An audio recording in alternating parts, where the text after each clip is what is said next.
Halo sahabat Hermina, jumpa lagi bersama saya Meika Afifi dalam acara Hermina Podcast. Episode Hermina Podcast kali ini kita akan membahas tentang benjolan tumor payudara.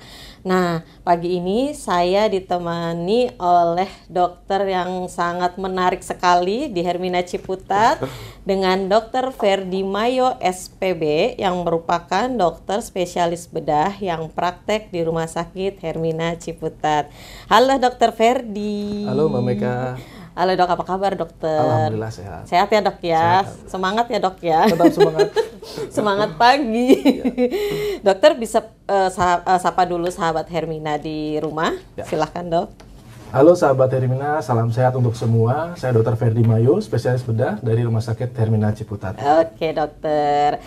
Dokter, ini kan dokter kan di Hermina Ciputat sudah berapa tahun nih dok bergabungnya? Dari tahun 2018 ya kayaknya. 2018 ya dok ya? 4 tahun kayaknya sih. Udah mau 4 tahun ya dok ya berarti ya? Dari 4 tahun sebagai dokter spesialis bedah umum ya dok ya? Nah dokter, ini kan kita mau mengangkat temanya, kita akan membahas nih di podcast ini tentang benjolan payudara ya dok ya? Iya betul. Nah, benjolan tumor payudara itu sebenarnya apa sih dok? Jadi mungkin benjolan tumor itu satu hal yang sama. Satu hal yang sama. Betul. Ya dok ya. Jadi kita dalam bidang medis kita sebutnya kalau ada benjolan itu tumor. Tumor, betul. Oke, Jadi per definisi sendiri tumor itu merupakan benjolan abnormal yang tumbuhnya tidak pada tempatnya.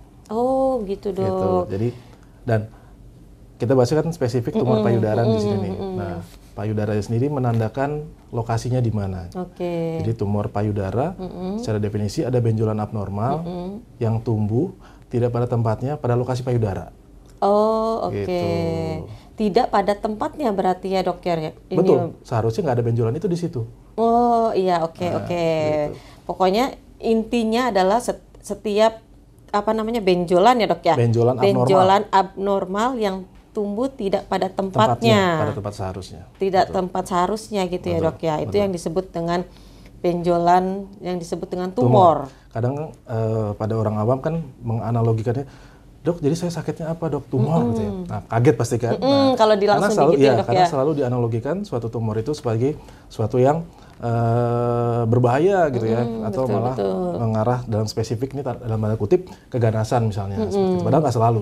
Nggak selalu ya dok ya. Betul. Tumor itu kadang memang identiknya, aduh jangan-jangan ini kanker nih gitu ya dok ya.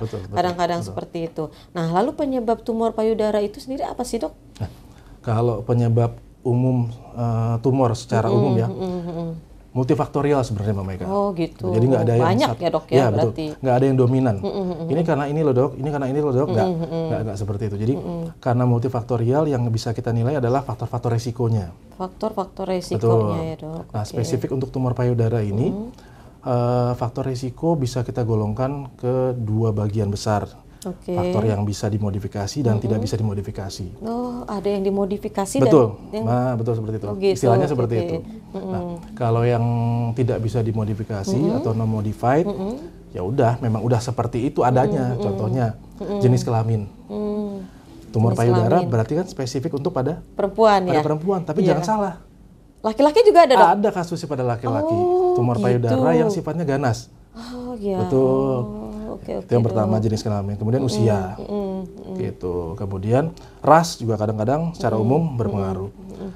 Kalau untuk payudara sendiri spesifiknya biasanya karena faktor tadi tuh faktor resiko hormonal.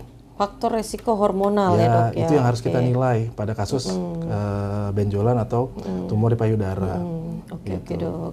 Nah, yang kedua tadi karena yang modifikasi sama tidak dimodifikasi. Tidak modifikasi. Yang modifikasi gaya hidup, lifestyle. Oh, gitu. Contohnya dok, seperti apa misalnya? Berat badan, gitu, pola dok. makan, makan, kebiasaan tidak pernah olahraga. Nah, itu berpengaruh tuh. Gitu ya dok. Makanya namanya kan faktor resiko. Jadi resiko tersebut yang bisa kita nilai untuk menilai kira-kira ini tumornya ke arah mana sih? Ke arah keganasan atau suatu tumor jinak. Gitu. Berat badan ya dok ya, aduh. Nah itu tuh berpengaruh betul-betul. Agak-agak gimana gitu kalau masalah berat badan ya dok. Berarti emang banyak kalau makan sih oke lah gitu ya dok. Dari segi penyakit mana aja pasti. Iya pasti berhubungan. Ya dok ya. Kalau pola makan itu sama tadi apa namanya aktivitas ya dok ya, olahraga fisik, itu betul. pengaruh ke penyakit manapun ya dok Iya, ya. betul. Berat badan juga sama gitu. Ternyata berat badan dan mengatur pola makan itu sangat penting sekali berarti ya dok ya. Betul. Oke dokter, berarti ada berapa jenis tumor payudara sih dok sebetulnya dok? Nah, secara umum garis besar tuh tumor payudara digolongkan jadi 2 macam, Meka. Ada yang sifatnya ganas, ada yang sifatnya jinak. Oke. Karakternya juga berbeda-beda gitu. Jadi nggak selalu dibilang sakitnya apa, sakitnya tumor payudara. Oh, pasti orang tetangga, bukan kanker ya, nggak. Jadi nggak selalu seperti itu. Jadi nggak selalu seperti itu. Ya. Ada yang sifatnya jinak, ada yang sifatnya ganas gitu. Jadi memang ada yang sifatnya jinak, ada juga yang sifatnya ganas gitu ya dok ya.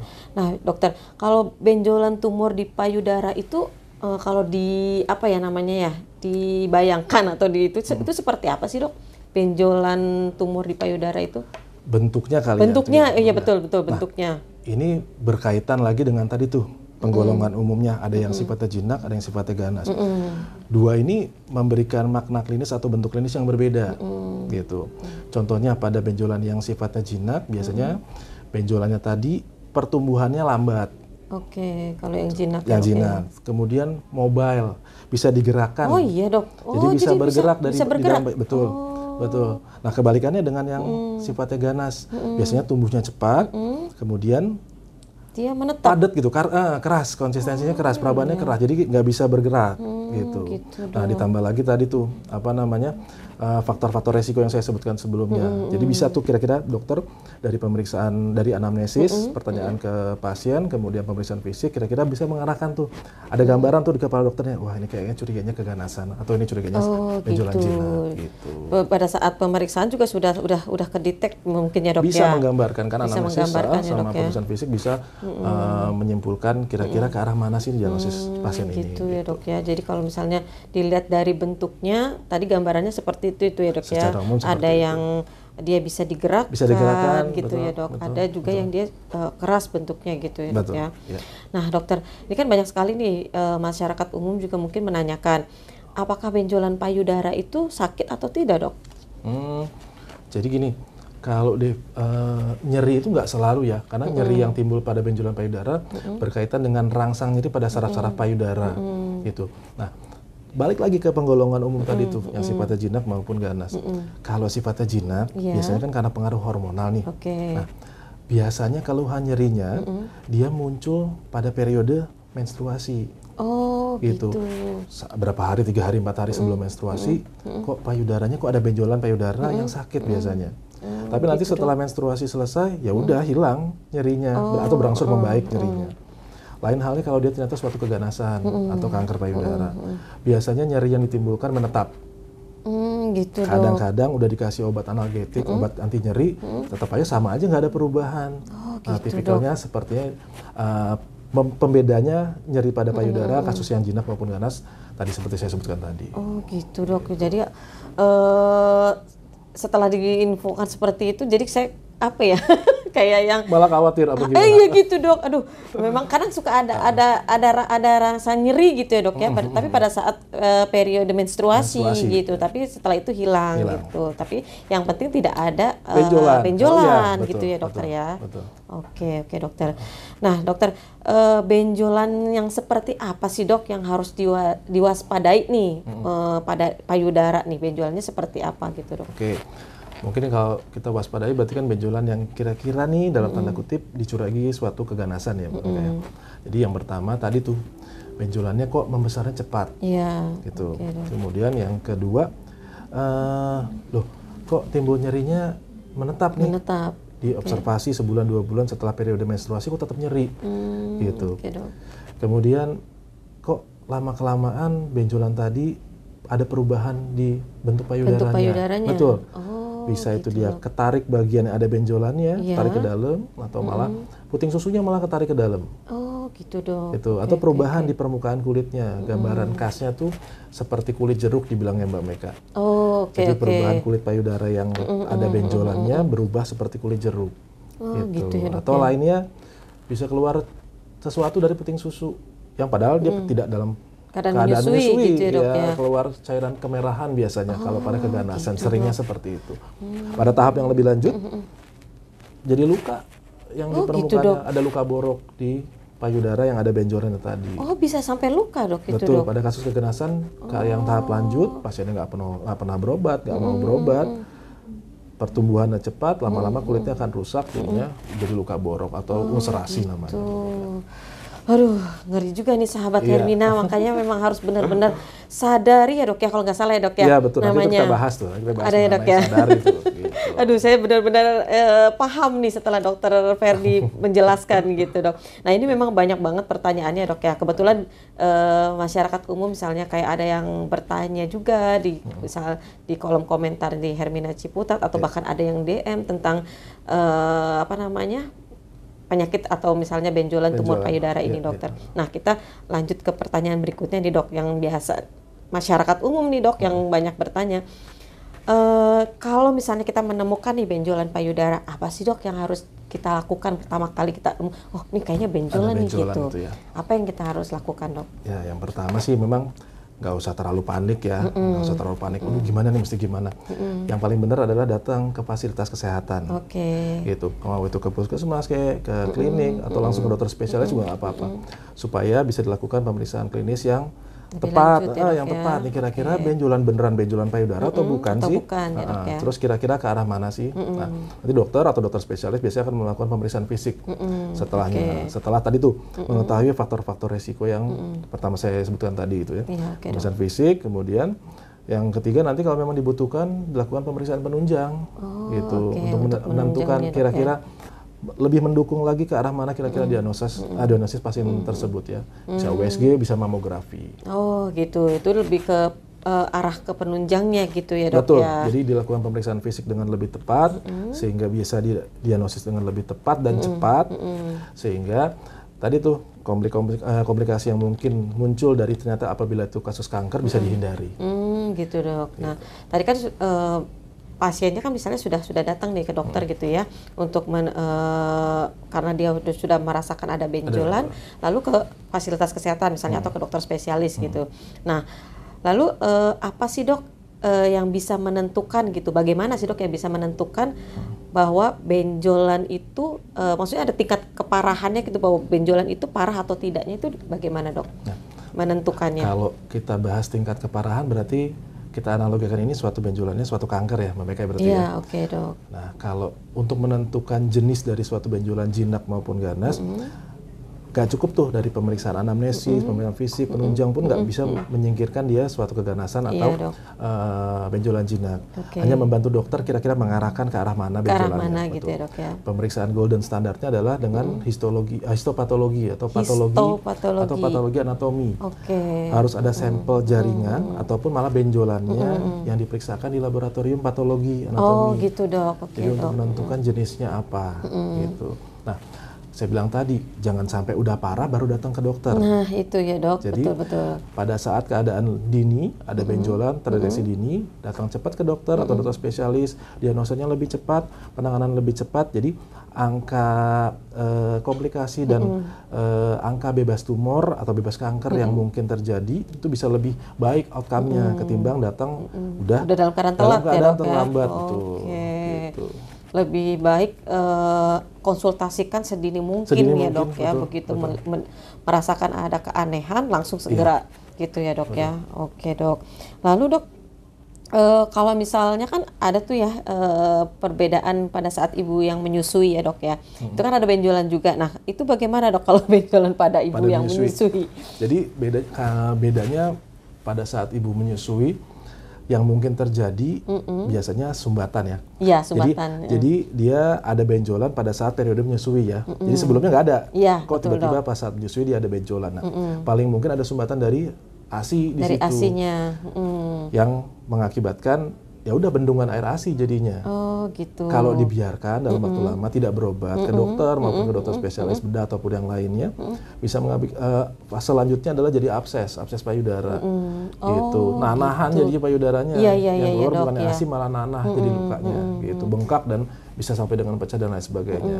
Dan itu pasti akan mempengaruhi kualitas ASI-nya betul, gitu. betul. Itu yang disebut yang mastitis itu ya, Dok, ya. Mastitis atau abses payudara pada tahap payudara lanjutnya. itu. Betul. Oh, gitu, Dok. Betul. Itu kalau misalnya sampai dibiarkan aja gitu, abses payudaranya itu malah akan cenderung mengarah ke tumor nggak sih, Dok, kalau kayak gitu?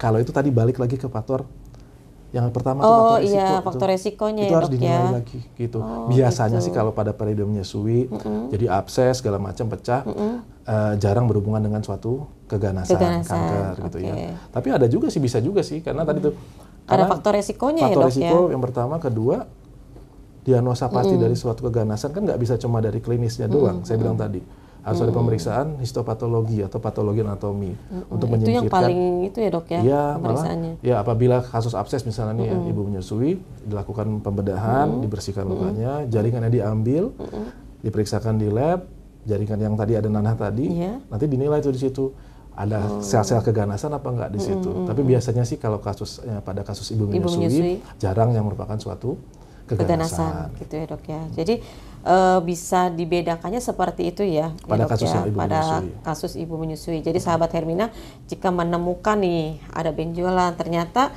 sahabat Hermina sedang menyusui, jangan panik dulu ya, Dok. Iya, betul.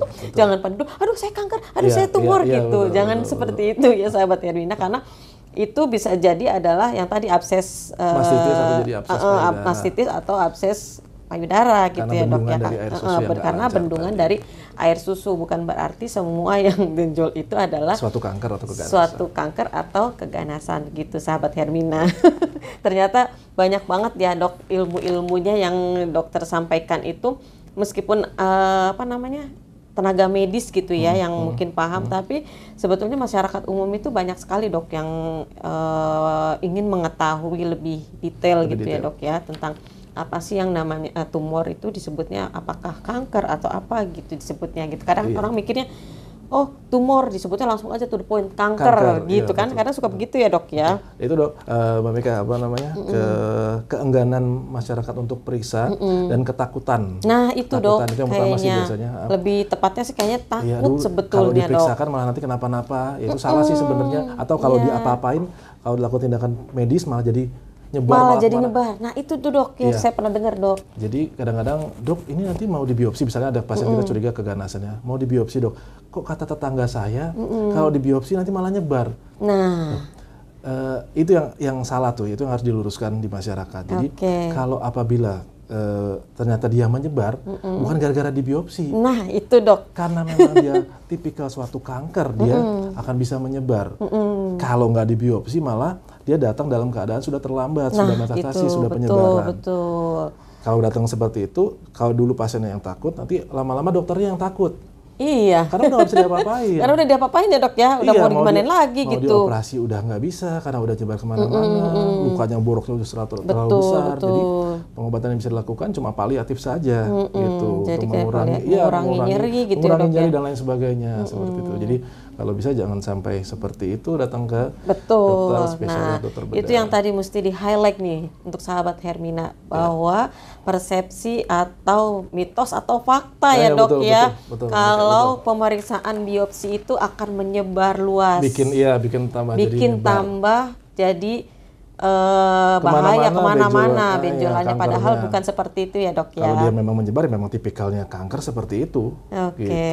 Nah itu yang bukan gara-gara dibiopsi. Nah itu yang perlu di-highlight ini.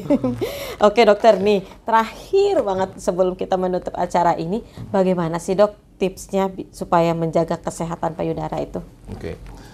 Yang pertama tadi tuh kita harus mengontrol faktor resiko yang bisa yang saya sebutkan di awal, yang bisa dimodifikasi.